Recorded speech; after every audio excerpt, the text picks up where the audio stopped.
Ponorogo saya juga baru ketemu sekali soal sana juga sekali kemarin mahasiswa ini ini ya Bapak Ibu, nah ini network ya. Nah ASEAN itu kita ini kan sekarang di Indonesia sudah sejak tahun 1976 kita ada namanya ASEAN Kerjasama Soeharto. Tapi yo rasakan apa enggak Bapak Ibu? Enggak rasakan ternyata itu. Enggak ngaruh katanya Pak. Enggak ngaruh ya gitu. Padahal yo ASEAN itu ada lagunya, ada benderanya ini kan gitu. Tapi enggak kerasa gitu. Enggak kerasa enggak ngaruh gitu. Apa namanya? Jumlah pertemuan ASEAN itu dalam setahun itu ada 650 berapa setahun. Pemimpin kita tuh ketemunya sering banget. Sambil apa? Menikmati hidangan nggak apa-apa, santai aja ini. Monggo Pak Mas Topir. Tapi kita nggak pernah kerasa.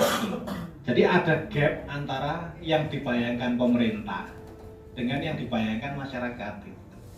Pengennya ya namanya dulu kan ada namanya AFTA namanya ASEAN Free Trade Area tahun 2004. Jadi bilangnya nanti ASEAN itu perdagangan bebas, tidak hanya dari Karanggintung ke Pekunden, tapi juga dari Banyumas ke Jogja. Tidak hanya Banyumas ke Jogja, naikkan lagi dari Indonesia ke Malaysia. Tempe Indonesia itu bisa dijual ke Malaysia. Kain batik Indonesia bisa dijual ke Malaysia, ke Thailand, ke Vietnam dan sebagainya. Itu bayangannya dulu dibuat. Tapi kan terlalu ekonomi, ya kemudian terus dibuat menjadi 3, yaitu secara ekonomi dibuat, ya kita buat namanya ASEAN Economic Community. Yang kedua itu dibuat secara politik, ya. Jadi ASEAN ini membuat keputusannya bersama-sama. Jadi seolah dibuat kompak gitu. Buat keputusan A yo A, B yo B gitu. Bareng-bareng kita kompak. Nah, kemudian yang ketiga itu secara socio-cultural atau secara sosial budaya.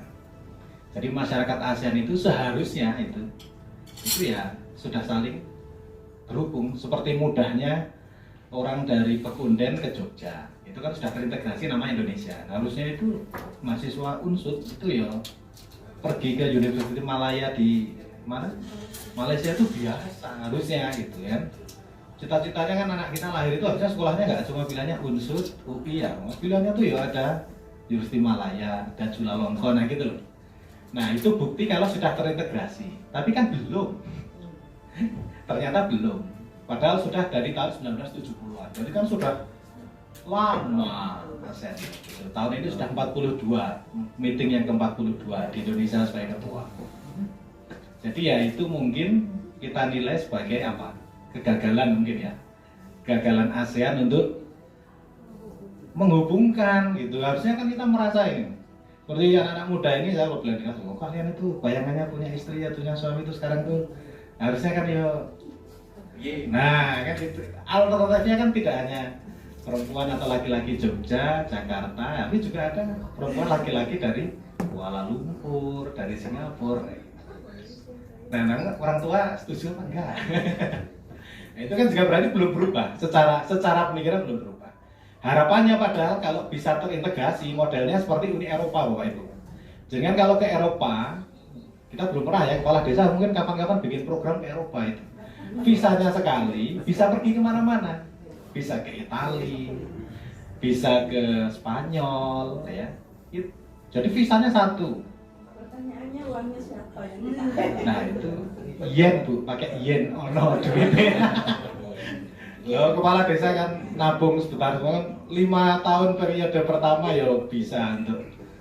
Ini masuk jalan-jalannya di desa-desa terus harus Bu, mikirkan kapan-kapan kepala desa jalan-jalannya paling enggak itu di ASEAN. Insya Allah. Ini tahun ini saya aja buat KKN internasional Pak di unsur pertama, terus kita paksa kita mengadakan.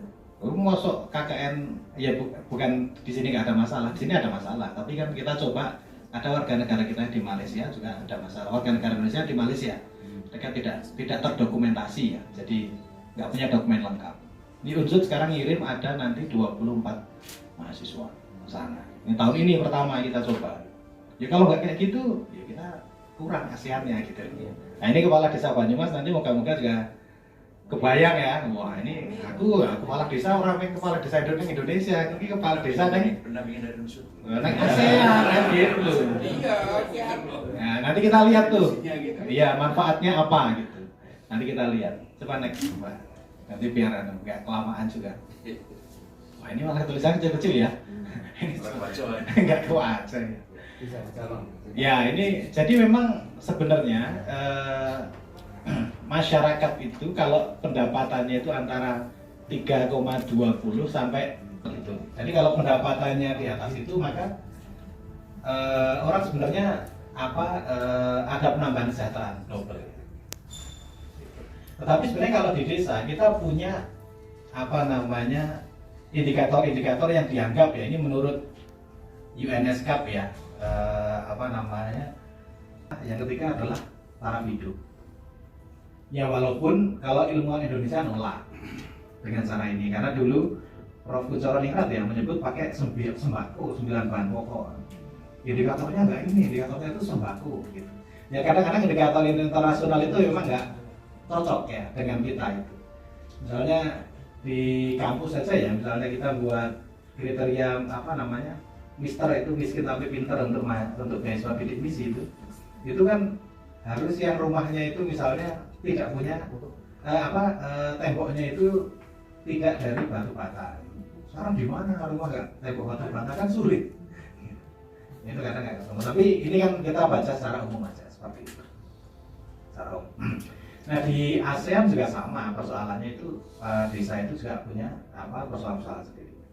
Nah untuk mengatasi hal ini sebenarnya jadi anggota ASEAN itu ada 10 ya awalnya itu sekarang ada 11 dengan Timor Leste itu dengan ditambah 3 negara mitra. 3 negara mitra itu ada Korea, Cina dan Jepang. ASEAN ini di Asia Tenggara itu termasuk rukun wah itu sering kumpul ya walaupun kita tadi lihat hasilnya nggak ada ya perasaan kita nggak ada tapi kumpulnya itu sering ya hasilnya nggak ada ya nggak apa-apa tapi paling nggak kan bahasanya hasilnya gini timur itu memang ya walau tidak saling bekerja sama nggak apa-apa tetapi paling nggak orang saling rusui nah itu yang dipegang oleh kita di Indonesia melalui Pak Hasim Jalal itu menyampaikan itu. Nah 3 negara mitra kita yang utama ya selain itu ada Cina, Korea dan Jepang itu unik kan. Mereka di satu wilayah yang sama namanya Asia Timur Jauh, ya kan? Asia Timur, wajahnya yang mirip-mirip ya Bapak Ibu ya. Tapi mereka tuh nggak punya organisasi regional kayak kita. Korea, orang Jepang suruh rapat kayak gini sulit, bertengkar. Kenapa? Karena mereka punya sejarah masa lalu yang berat. Jepang itu tahun 1942 ya menjajah negara-negara termasuk di Asia Timur dia, termasuk di Indonesia.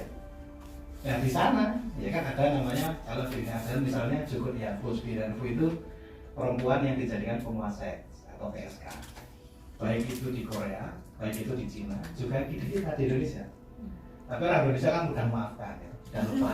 Jepang datang baik-baik 7 bulan kita selesai. Kalau bagi orang Jepang, orang Cina dan orang Korea nggak bisa. Dendamnya kesumat. Dan dibayangkan itu setiap tahun, setiap membuat buku pelajaran. Nah sekarang mau menyebut orang-orang yang tahun 42 itu sebagai apa? Pahlawannya Jepang. Protes nggak kira-kira Cina sama Korea? Protes, mereka penjahat kok. Maksud disebut sebagai pahlawan ya kan? Itu selalu terjadi. Apalagi kalau Jepang itu seperti kita misalnya pergantian presiden atau perdana menteri di sana. Nah itu perdana menteri itu biasanya datang ke presiden itu dilantik biasanya datang ke taman makam pahlawan. Nah pahlawan tahun itu apa? Bagi orang Jepang pahlawan, bagi orang Cina dan Korea mereka adalah penjahat. Dan sampai hari ini Korea. Makanya mereka dekat secara ekonomi. Kerjasamanya apa? Di Cina itu investornya banyak dari Jepang. Gitu. Tetapi ya tetap saja secara sosial mereka tidak bisa bersama-sama. Tadi ekonomi, sosial budaya, satu lagi adalah politik dan keamanan. Mereka itu tidak bisa jalan di sosial budaya, nggak bisa sampai dengan hari ini. Nah, tetapi dengan adanya ASEAN, jadi ASEAN ini kan seksi. Jumlah penduduknya kan sekitar 600 juta. Kalau mereka masuk langsung ke India, yang jumlahnya itu 800 juta atau 1 miliar, kan regulasinya satu pintu. Kalau ASEAN regulasinya kan ada 10 negara. Indonesia orang belum ya tak tawar ke Thailand, gitu loh. Thailand orang belum ya tak tawarkan ke Vietnam, Filipina, gitu, ya kan? Nah sehingga selama ini Jepang itu ya sejak tahun 70-an itu mereka menanamkan investasi ke negara-negara di Asia Tenggara. Nah baru sekarang Cina juga maju, kemudian Korea juga maju, mereka juga mikir sama. Sehingga mereka bertiga itu sama-sama ingin mendapatkan keuntungan dari stabiliran politik yang ada di Asia Tenggara. Nah makanya ada sebutannya ASEAN Plus 3. 3 itu ya tadi itu ASEAN Plus 3 itu Jepang, Korea, dan Cina gitu. Karena mereka nggak bisa kumpul di Asia Timur jauh, mereka kumpulnya di sini. Rutin datang. Forumnya macam-macam, ada forum keamanan, ARF, ada forum. Nah terkait dengan kepala desa, ya dengan kepala desa, mereka juga sama, Bapak Ibu. Mereka sudah mengumpulkan kepala desa sebagai bentuk untuk mengurangi kemiskinan, karena kemiskinan itu asalnya adanya dari desa, menurut risetnya gitu. Jadi kemiskinan itu banyak ada di desa. Kalau di kota-kota ASEAN bahasnya tentang smart city, sekarang lagi sudah dibahas lagi mulai citizenship of AI namanya, artificial intelligence. Nah itu sekarang udah mulai itu. Jadi sekarang kan punya robot ya, sekarang udah banyak yang bikin robot. Nah, robot itu perlu didaftarkan apa enggak? Motor aja ada nomor BPKB-nya ya. Kalau semua bikin robot sendiri-sendiri ya, bahaya juga itu. Nah itu sekarang sudah mulai mikir itu di kota, itu bahasan ASEAN di kota. Tapi bahasa di desa berbeda, masih seputar kemiskinan, masih seputar bagaimana ekonomi, masih seputar nanti saya beri contoh di sana terkait dengan iklim ya, problem yang juga kita masukkan di sana. Nah itu bayangannya kurang lebih seperti itu pasarnya di seperti itu di ASEAN ya mirip-mirip ya, masih mirip-mirip ya. Pertanian juga masih mirip. Coba next, kita lihat. Ini kan kita kan mau jalan-jalan ke itu tuh, besok tuh kemana gitu tahun depan ya, moga-moga ya. Kepala desa kita jalan-jalan ke luar. Nah sebenarnya kita sudah punya gitu, sudah sepakat ASEAN tentang action plan ya untuk mengurangi kemiskinan sejak tahun 2021 sampai dengan 2020 sudah dibuat. Secara ekonomi itu ada fast track rural transformation to enable participation social economic opportunities. Jadi ada partisipasi ekonomi, ya, peluang untuk semua orang itu berpartisipasi dalam pengembangan sosial ekonomi. Untuk manusianya itu ada akses kepada pendidikan yang mudah. Saya kira sekarang akses mudah ya kalau di Asia, di kita di Indonesia saya kira mudah. Kemudian social service and healthcare saya kira di kita juga sekarang mudah karena puskesmas ya, karena basisnya kan BPJS kan semua malah harus melalui vaskes tingkat 1, itu saya kira juga kemajuan. Kalau tidak melalui itu maka semua yang berkembang itu adalah vaskes yang di kota-kota yang bagus. Dengan adanya itu kan walaupun bagi saya juga menyulitkan itu, harusnya puskesmas gitu. Harus rekomendasi, baru rujukannya dibawa ke rumah sakit ya. Kalau dulu kan bisa pemerintahan yang dia itu ya bersih ya, kemudian juga maju ya, pemerintahan di desa itu didorong untuk maju ya, kemudian juga inklusif. Saya kira sekarang juga kita inklusif ya, artinya perempuan juga ini ya, kepala desa ada perempuan bisa kan gitu sekarang. Nah sudah ada, artinya tidak ada tidak terus kemudian kalau perempuan tidak punya peluang untuk ini kan nggak ada.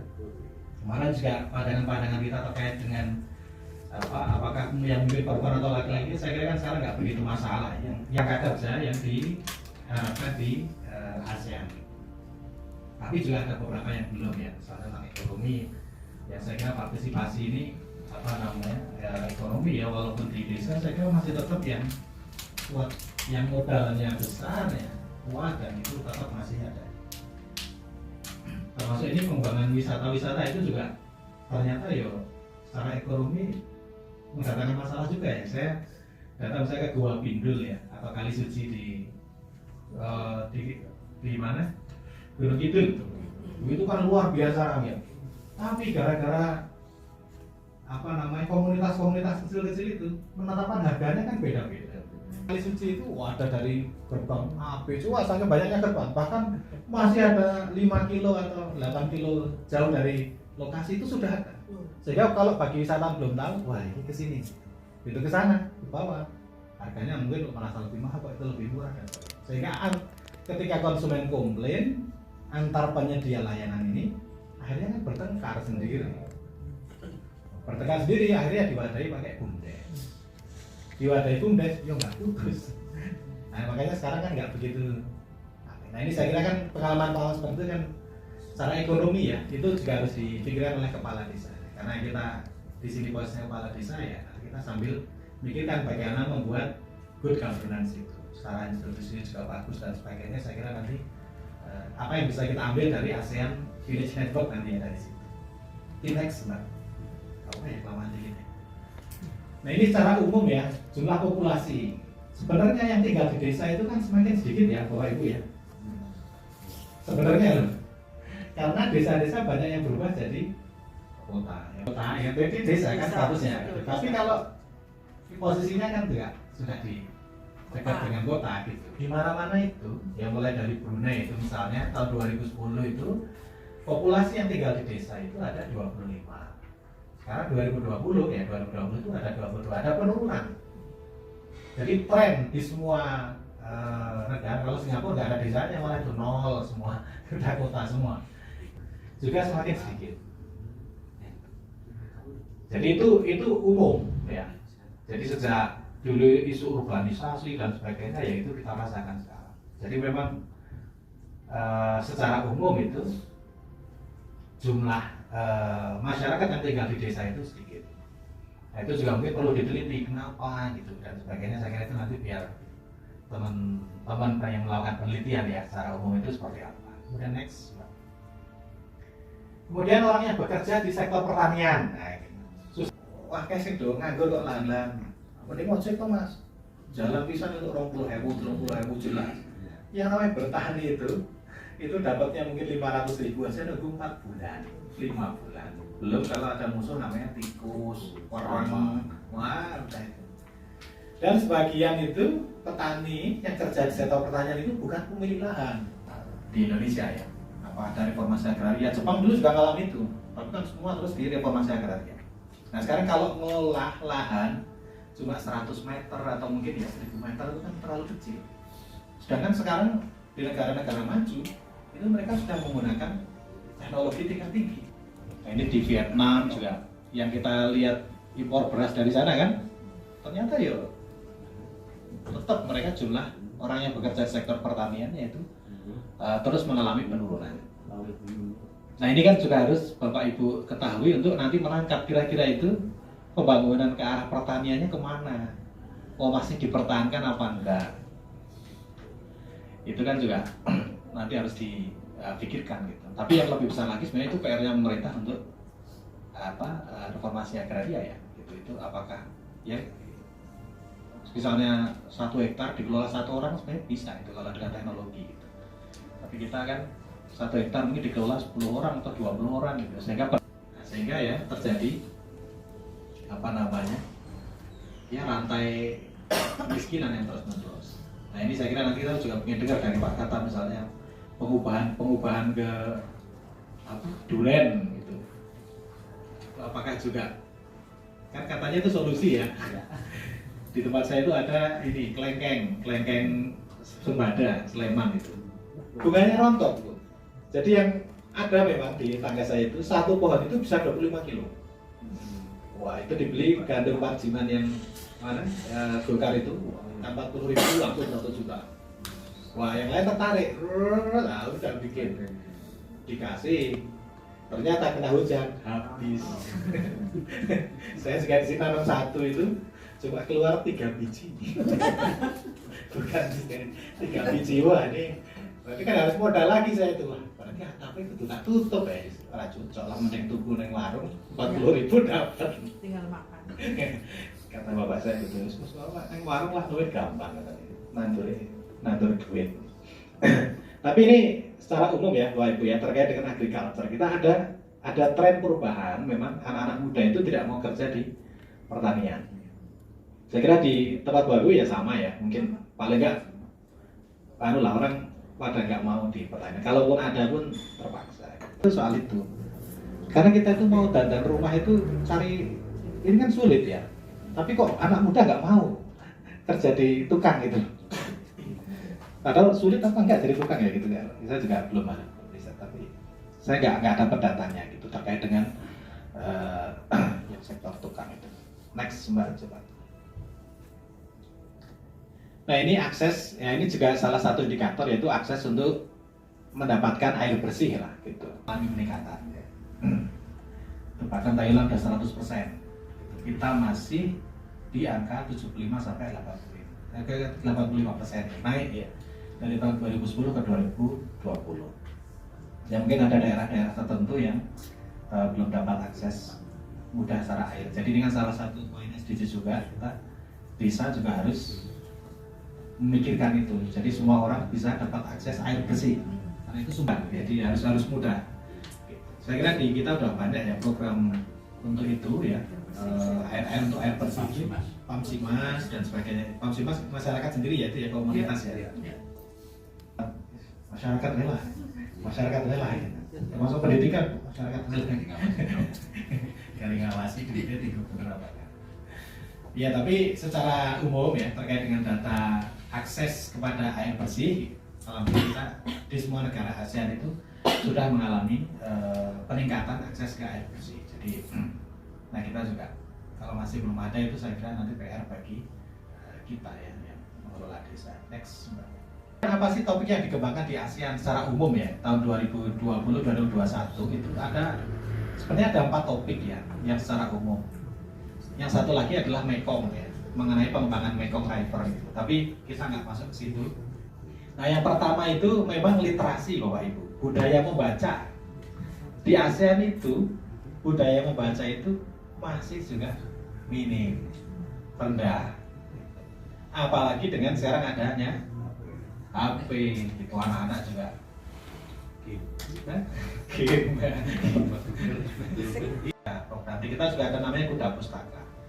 Tapi kalau tambah yang ilegal itu bagus. Dia modelnya adalah perpustakaan yang dibuat oleh masyarakat itu bisa mengakses internet, tapi hanya bisa mengakses buku. Nah kalau kita dikasih akses internet, yang bukanya yang lain, dan pertanyaan seputar kehidupan yang lain gitu kan, bukan buku gitu, tapi kita buka. Sehingga perlu kita memang kembali ya ke seperti awal apa dulu Orde Baru juga dulu ada ya, misalnya jam belajar masyarakat itu mungkin juga kepala desa perlu memikirkan hal itu. Tapi kalau di Indonesia sendiri itu ada kuda pustaka itu ya naik pakai kuda bawa buku, ya itu ya modelnya sudah berbeda. Nah yang kedua itu yang dikembangkan ASEAN itu adalah untuk saling mengenal antar warga ASEAN. Itu ada namanya gastrodiplomasi ala ASEAN, mirip-mirip gitu. Kemarin saya sih baru kemana ya, Malaysia yang belum, ke Thailand belum, itu Filipina saya pernah, ini mirip-mirip makanannya mirip-mirip. Nah itu seharusnya kan bisa untuk saling memahami akar dari. Nah itu dikembangkan juga. Kalau Korea yang sekarang ya ramen dan sebagainya itu, tapi yang dari ASEAN belum termasuk di kita, tapi kan ini menurun. Nah sehingga ini juga salah satu PR kita. Itu kalau kita pengen menganalisis makin merekatkan anak kita dengan anaknya orang Filipina dan sebagainya, ya kita harus mengenal masakan-masakan itu. Kemudian yang ketiga itu tentang COP 26 itu, yaitu tentang perubahan iklim ya, dimulai oleh Brunei yang membuat kesepakatan itu sejak tahun 2021. Jadi memang perubahan iklim itu sesuatu yang nyata. Sekarang di Purwokerto aja musim apa Pak Ibu nggak tahu gitu. Tadi malam hujan, ada katanya sebagian sudah masuk kemarau. Pas apa tuh panas seminggu ya, waduh gitu. Sampai khawatir saya itu. Kira-kira sumurnya kering nggak? Ya karena desa dia kan masih punya banyak resources untuk menjaga agar tidak terjadi perubahan. Nah, salah satunya ya yang Bapak Ibu terus ikuti itu Proklim ya. Sekarang desa wisata juga wajib Proklim. Nah, tapi kalau bisa ya Proklim beneran gitu. Beneran itu maksudnya tidak karena hanya ngisi borang aja gitu. Dokumen itu ya, tapi sebenarnya ya nggak ada gitu ya. Kalau bisa kita betul-betul. Karena kan ini kan kita wariskan ke anak cucu namanya. Jadi namanya kan public goods. Public goods itu artinya barangnya itu merasa milik semua, iklim itu. Semua orang merasa memiliki. Tapi kalau ditanya yang tanggung jawab siapa, nggak ada yang mau tanggung jawab. Umum itu kalau rusak, orang teriak-teriak. Mungkin itu mau merusak. Tapi siapa yang tanggung jawab? Yang betulnya siapa? Nggak tahu. Fasilitas umum kita salahkan, semua pihak kita salahkan. Tapi kalau disuruh tanggung jawab nggak mau. Padahal itu yang menggunakan juga kita. Nah, sehingga kalau itu bisa dilakukan dari desa, saya kira juga menarik ya dengan program Proklim dan yang lain. Nah, satu lagi program yang keempat itu Mekong, tapi saya nggak masukkan ke sini karena nggak relevan dengan kita. Jadi kita masih banyak Bu, Pak menyeluruh. Tapi kalau untuk ke Indonesia sih nggak begitu banyak warga yang ke desa. Next mungkin Mbak. Leader inisiatif ya Plastri yang 13 anggota ASEAN. Nah ini tahun diinisiasi oleh saya tahun 2002 kemarin, akhir 2002 diinisiasi oleh Kemendes ya. 2023 ini kita sudah punya pernyataannya semua kepala desa. Jadi sejak tahun 2023 ini desa-desa di ASEAN itu sudah disebut oleh para kepala negaranya punya namanya ASEAN Village Network. Jadi desa-desa itu terkoneksi. Ini enggak pertama Bapak Ibu. Sebelumnya sudah ada namanya AUN, ASEAN University Network. Nah itu ada. Itu logikanya dulu kalau orang kuliah di UI, dia bisa ngambil transfer kredit juga di Chulalongkorn. Jadi kualitasnya sama. Nah ini desa itu juga dibuat network oleh ASEAN. Jadi Bapak Ibu ini sekarang dimasukkan dalam ASEAN Village Network ini di kepala desa itu. Ada beberapa desa contoh ya, tapi ini kan Banyumas belum masuk ya. Itu ada yang pilot project untuk tourism, itu di Mangunan Village di Bantul, Jogja, Kembang Kuning di Lombok, kayak gitu. Terus kemudian di mana? Lombok Timur ya, Kembang Kuning ya di Lombok Timur. Kemudian di NTB ya, itu juga ada. Kemudian Sekapuk Village, kemudian di Gresik. Nah itu jadi sekarang itu sudah dibuat beberapa untuk jadi pilot project gitu. Kemudian yang di Bandung ini ada yang untuk digital village ya, ada Digibiru digital village. Sebenarnya saya pernah lihat juga Purbalingga ada yang dimasukkan ya awalnya dulu itu, tapi saya lupa desanya apa itu. Itu juga dianggap sebagai desa yang digital. Tapi kok saya lihat di akhir proyek yang kemarin diluncurkan Desember kok namanya nggak muncul gitu. Kemudian ada Muara Badak Ulu di Kutai Kartanegara dan sebagainya itu. Nah ini sudah dibuat proyek-proyek percontohan tahun ini. Karena Indonesia jadi ketua dan ini yang menginisiasi memang dari Indonesia. Kita tunggu sebentar. Kepada seluruh sivitas akademika Fakultas Ilmu Sosial dan Ilmu Politik Universitas Jenderal Sudirman, mohon untuk menghentikan aktivitas sejenak. Sesaat lagi akan kita dengarkan lagu Indonesia Raya. Tapi secara umum kita punya 7 ya harusnya ini Islam. Ya punya apa namanya kesepakatan ini sudah sepakat dengan presiden untuk ASEAN Village Network itu ada. Jadi ini nanti sebagai platform untuk komunitas, terus kemudian fasilitasi kerjasama antar desa. Kemudian ada pertukaran strategi ya di antar desa, kemudian ada peningkatan keterampilan dan inklusi digital, kemudian ada fasilitasi akses produk dan sebagainya. Dan village leader inisiatif yang pertama itu ya, sehingga kita nanti bisa menggunakan itu juga. Nah ini kita itu dengan adanya diresmikannya ASEAN Village Network ini ya, adanya jaringan desa di ASEAN itu, kita sebenarnya bisa coba untuk yang membuka jaringan dengan kepala desa yang lain. Bapak Ibu ini kan sekarang di pemerintahan desa ya, terutama itu kan otonominya besar. Kalau kelurahan kan dia ikutnya kecamatan ya. Kalau desa itu kan dia otonomi keuangannya sendiri ya. Keuangan untuk desa, ya kan? Desa sendiri. Kalau kelurahan kan dia masih ikut ke kecamatan atau kabupaten? Oh, kabupaten. Kecamatan, Pak. Kecamatan. Kalau kelurahan kecamatan, kalau salah ya. Oke. Oh, bedanya. Jadi kalau desa ini kan sebenarnya punya peluang untuk melakukan banyak inisiatif. Ya. Jadi saya kira itu nanti bisa untuk jalan bagi kita semua. Coba untuk sharing dengan kepala desa dari tempat lain. Yang pernah kalau di ASEAN Cluster itu ya dengan Cina itu. Model-model pengembangannya itu mirip-mirip Bapak Ibu. Di Cina itu ada TVS namanya, Township Village Enterprises. Itu ya BUMDes, kalau di kita itu namanya BUMDes. BUMDes kita itu ya idenya dari sana itu sudah tahun 70-an. Karena dulu Cina punya program namanya Great Leap Forward ya, lompatan ke depan itu, zaman Deng Xiaoping. Itu ada gerakan namanya Siapang, kepala desa, Siapang itu sarjana-sarjana yang sudah di kota itu suruh pulang ke desa, membangun desa. Nah, Cina baru merasakannya sekarang ya, tahun 90-an, kan 20 tahun besok. Kebijakan kita hari ini, itu nanti metiknya 20 tahun biasanya. Seperti Jepang itu merdeka tahun, lepas perang dunia itu tahun 45-47 ya, yang konstitusi itu. Ya metiknya baru tahun 70-an di kita.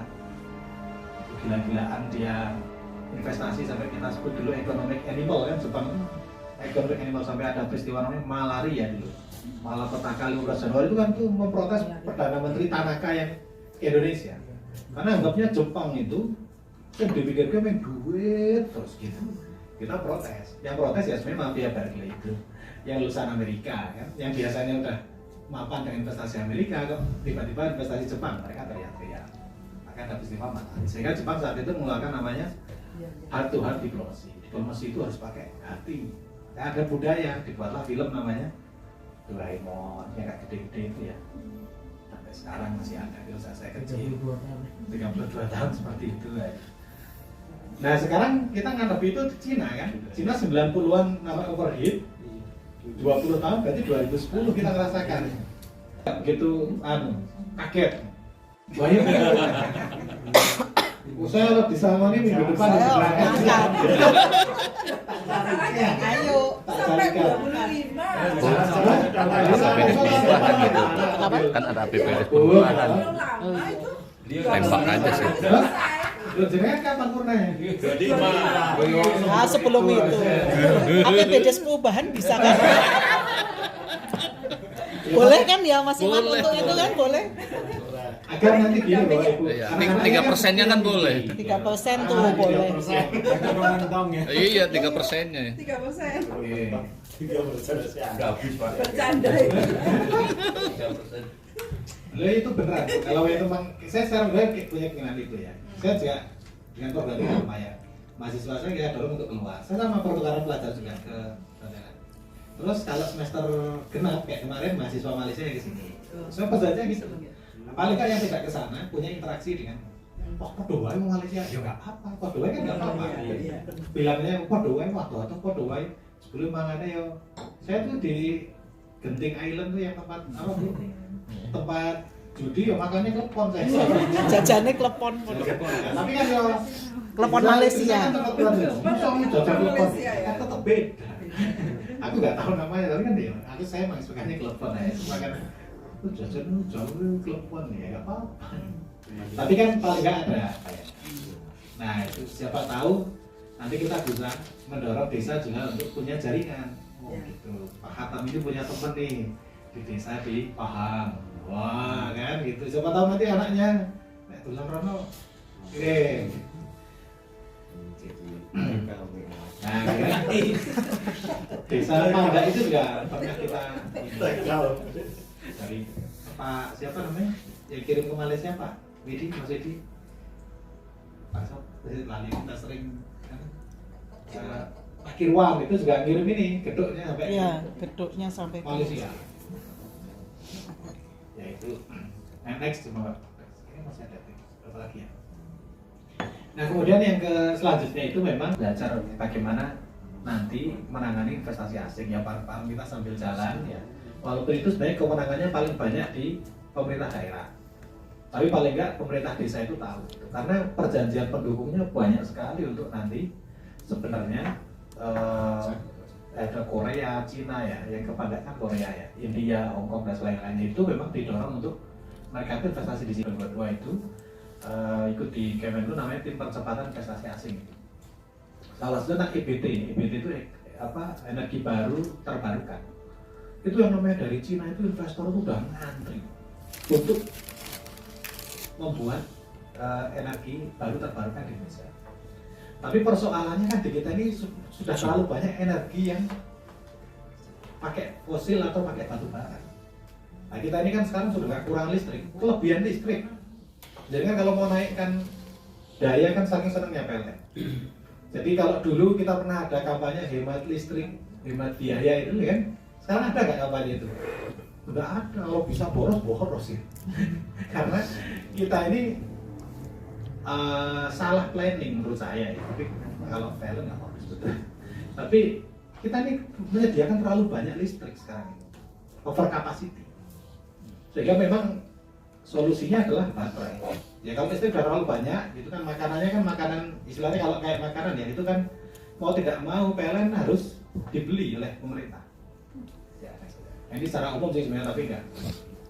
Ya kita paling nggak punya bayangan bahwa kalau investor itu ya mereka nggak datang dengan penuh kebaikan tuh ya enggak. Mesti mereka cari natural resources. Apa kita punya sumber daya alam yang bagus sehingga kok mereka datang kok baik banget gitu lah. Ada pikiran itu.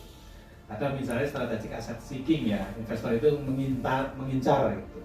Strategi distribusi gitu. Apa? Kemudian domestic market, apakah mereka datang ke sini cuma untuk buka market aja gitu. Sekarang kan udah banyak isu misalnya kemarin itu sebelumnya retail berjaringan ya, Indomaret dan sebagainya. Itu penolakannya juga banyak kan? Seperti di Kulon Progo itu tidak boleh ada Alfamart Indomaret, tapi ganti namanya jadi apa ya? Tomira. Toko milik rakyat. Nah, gitu. Nah itu dan sebagainya lah itu. Kemudian efisiensi seeking paling enggak kan kita punya bayangan gitu. Kalau ada investor datang itu motifnya itu kira-kira apa, terus kemudian kira-kira nanti konsul kemana dan sebagainya. Saya kira nanti itu di yang lain ya di selanjutnya. Kita sudah pernah ini ngadakan ini dengan Kementerian Luar Negeri, satu fasilitasi padak ya dengan dari Korea, dari PKPM, udah kita undang juga untuk melihat beberapa yang standar lah. Nah kemudian ini tadi yang saya sampaikan bahwa yang bisa kita lakukan yang lain adalah dengan mengenali potensi desa. Sebenarnya kita udah berkali-kali yang namanya desa itu diminta untuk kasakti. Satu kabupaten, satu kompetensi inti. Nah gitu. Itu ya sama dengan One Village, One Product itu sebenarnya. Nah sebenarnya evaluasi terhadap OVOP itu One Village, One Product itu sudah dibuat oleh ASEAN juga. Itu ya seperti itulah gambarannya secara umum ya. Kalau di Indonesia berarti motifnya itu masih ke ekonomi. Nah kalau yang pakai sosial motif itu ada Brunei, ada Jepang. Modelnya kalau di desa top down itu artinya keinginan pemerintah. Jadi misalnya desa X, tolong kamu jadi produsen untuk olahan kelapa, gitu. Bukan dari masyarakat. Nah, bedanya dengan Vietnam, Kamboja, Laos, Myanmar itu dari bawah. Gitu. Nah, itu juga perlu dievaluasi. Kita berkali-kali bikin, ada namanya apa ya? Kompetensi inti daerah (KID). Kompetensi inti daerah itu pernah dibuat juga. Tapi ya nggak tahu kenapa kok belum berhasil ya di kita. Termasuk One Village One Product kan kita kayaknya juga belum banyak berhasil. Nah ini mungkin Alas Malang kan termasuk mungkin ya banyak yang di di Duren ya, itu juga mungkin nanti bisa sharing ya gimana kok itu dianggap berhasil atau enggak gitu. Apakah itu keuntungan atau kerugian gitu. Jadi kalau mau dapat bantuan ini berhasil ya Pak. Berhasil. Nah itu juga saya kira perlu juga nanti dilakukan oleh peneliti yang lain ya. Next. Nah ini kan sebenarnya kan dulu gitu ya, logikanya kan potensi kita dipertemukan dengan keinginan pasar. Nah, itu maka itu disebut dengan ini. Potensi kita apa? Kemudian pasar maunya apa? Dipertemukan kan gitu toh. Secara sederhana sebenarnya maunya seperti itu. Tapi saya belum tahu kenapa kok kita begitu bahas. Next. Ini saya kasih contoh aja dulu. Saya tuh sebenarnya cari itu yang Saka Sakti itu kan sebenarnya dia ada itu satu olahan singkong itu bisa jadi produk banyak sekali, termasuk ke apa namanya saus ya. Saya juga cari sebenarnya misalnya singkong gitu, olahan singkong banyak ya gitu. Kita juga kalau desa kita produknya singkong mungkin ya bisa banyak itu, bisa apa namanya kolak, bisa apa gitu sebagainya. Nah kemudian ini terakhir ya menutup ya gitu. Jadi ASEAN Village Leader atau ASEAN Leader Network itu memang memberi peluang pada kita sebenarnya. Persoalannya kan tadi kita sebut yang pertama ya kita tidak merasakan ASEAN gitu. Ya kalau padahal ASEAN merasa sudah melakukan banyak hal. Nah ini kan berarti kan harus ada yang bergerak. Yang bergerak siapa yo? Kalau orang lain nggak ada ASEAN atau Indonesia ini, kita coba untuk buat network dengan kepala desa di negara ASEAN. Masalahnya mirip-mirip kok. Itu saya lihat reportnya itu masalahnya ya mirip-mirip. Agriculture dan lain-lain itu. Jadi secara umum masalahnya mirip-mirip. Nah siapa tahu nanti dari forum ini kita bisa lanjutkan itu. Gitu. Coba kita pengen lihat desa yang mirip potennya seperti ini. Ya. Kalau di Indonesia bisa ya bagus. Kalau bisa keluar negeri ya saya kira lebih bagus. Gitu. Karena kan paling tidak nanti bisa menularkan mimpi itu ke anak-anak dan keluarga gitu, sehingga orang terlalu kita ini kan bekas negara jajahan ya, negara selatan itu biasanya kan inferior kan orang asing itu kan inferior itu merasa kecil gitu. Nah itu kan kalau kita nanti berinteraksi dengan kepala desa dari ASEAN paling enggak ya kita nanti bisa ada inisiatif atau gambaran yang baik ya terkait dengan hubungan negara itu, tidak semata-mata lihat orang lain itu mesti atau negara lain itu sebagai pesaing saja, tapi bisa menjadi tempat untuk kolaborasi gitu. Saya kira itu next ya. Ya. Tapi sama saya lebih satu lain. Nah ini saya tinggalnya di Karanggintung loh, ikut di sini Karanggintung sini tapi Subang, gitu dekat saya gitu. Kalau ngantor biasanya di sini di HI, yang lainnya di IRO, di International Office gitu. Kita bukan ngurusin mahasiswa asing juga. Mungkin itu yang dari saya, Pak Bu. Terima kasih semuanya. Mohon maaf bila ada yang berkenan, nanti kita bisa sharing-sharing lagi. Sekian, assalamualaikum warahmatullahi wabarakatuh.